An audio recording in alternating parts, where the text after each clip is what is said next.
Assalamualaikum warahmatullahi wabarakatuh. Kaum muslimin, rahimakumullah. Selamat datang di channel Kitab Kuning ini. Biasakan menonton video di channel ini sampai selesai, agar tidak salah memahami. Semoga saudaraku semua, Allah anugerahkan rizki yang berkah, amin.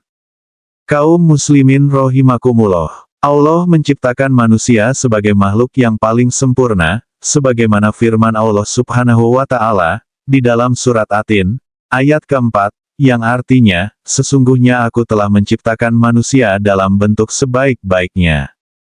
Kaum muslimin rahimakumullah. Allah menciptakan malaikat. Hanya dianugerahi akal oleh Allah Subhanahu wa Ta'ala. Allah menciptakan hewan, hanya diberikan syahwat. Allah menciptakan setan, hanya diberikan hawa nafsu. Sedangkan Allah menciptakan manusia diberikan ketiga-tiganya, akal, nafsu serta syahwat, sehingga manusia ini adalah makhluk yang dinamis, tergantung pada tarikan dari tiga sifat tersebut, apakah akalnya bisa mengalahkan nafsu dan syahwatnya, sehingga manusia bisa selamat di jalan yang diridhoi Allah, atau sebaliknya. Dalam kitab Nashihul Ibad pada bab keempat makalah yang ke-18, dijelaskan bahwa Nabi Muhammad SAW bersabda, qala Rasulullahi Shallallahu alaihi wasallam. Arba'atu jawahiru fi jismi bani Adam yusiluha arba'atun. Fal jawahiru, alaklu, wadinu, wal hayau, wal amalu sholih. Ada 4 permata yang Allah anugerahkan di dalam badan Bani Adam, dan ada 4 perkara yang bisa menghilangkan 4 mutiara tersebut, maka 4 mutiara itu yang pertama ialah akal. Dengan akal yang dianugerahkan oleh Allah Subhanahu wa Ta'ala, kita bisa menimbang mana yang hak, dan mana yang batil, mana yang harus kita kerjakan, dan mana yang harus kita tinggalkan. Sebagaimana yang dijelaskan oleh Al-Imam Ibnu Hajar Al-Asqalani di dalam kitab Nashihul Ibad yang disyarahkan oleh Al-Imam Nawawi Al-Bantani, bahwa definisi akal ialah, jauharun ruhaniyun khalaqahu muta'alaqon bibadanil insan yurofu bihil haq. Wal batil, akal ialah permata yang bersifat rohani, yang Allah ciptakan ada di dalam badan atau jiwa manusia, yang dengan akal tersebut, manusia bisa mengetahui mana yang hak, dan mana yang batil. Kaum muslimin, rahimakumullah. Permata yang kedua yang Allah Subhanahu wa Ta'ala berikan kepada manusia, ialah adinu, agama.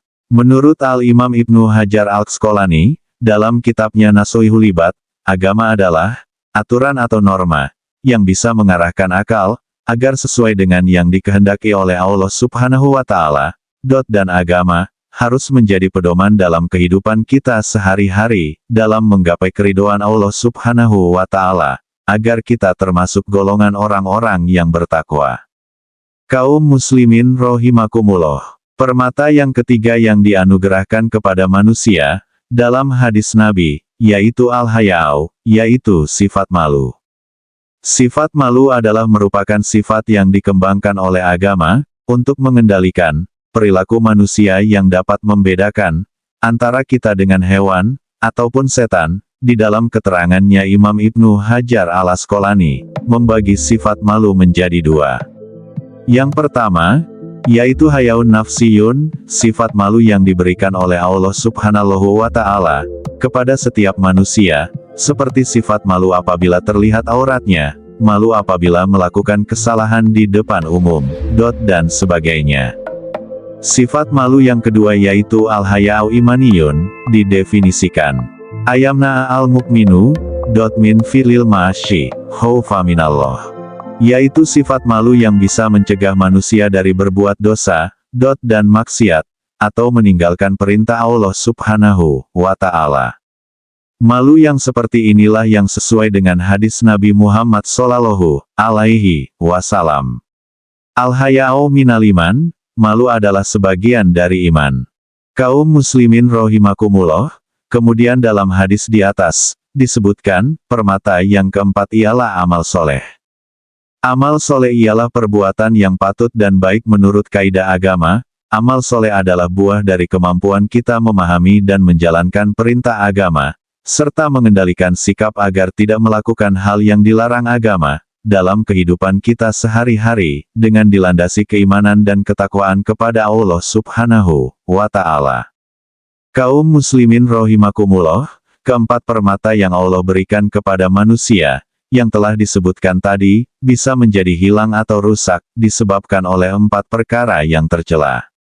Nabi Muhammad Shallallahu Alaihi Wasallam, dalam kelanjutan hadis di atas menjelaskan, Fal-Godobu, Yuzilulakla, bahwa sifat marah bisa menghilangkan akal manusia.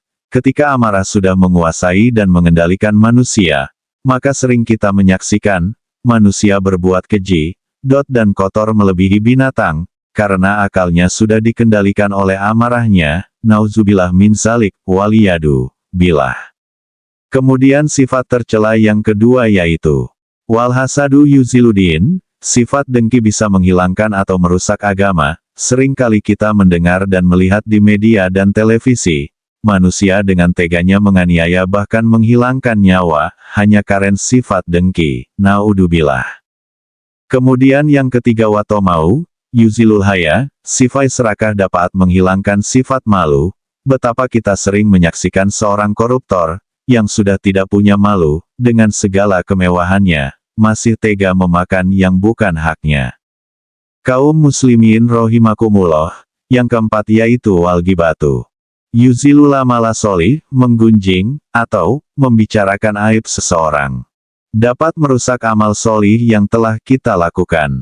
Oleh karena itu, kaum muslimin yang dirahmati Allah, sebaiknya kita jauhi keempat hal tadi, yang ada dalam keterangan hadis di atas, agar 4 permata yang Allah anugerahkan kepada kita, bisa terjaga, dan menjadi sesuatu yang bernilai di sisi Allah Subhanahu wa Ta'ala. Tentunya kita semua harus selalu berdoa, semoga Allah selalu memberikan hidayah dan inayahnya kepada kita semua, agar kita selalu ringan dalam ketaatan, dan dijauhkan dari segala kemaksiatan.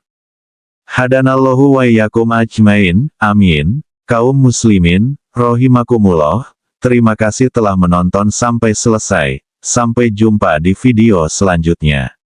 Assalamualaikum warahmatullahi wabarakatuh. Wallahu a'lamu bishawab.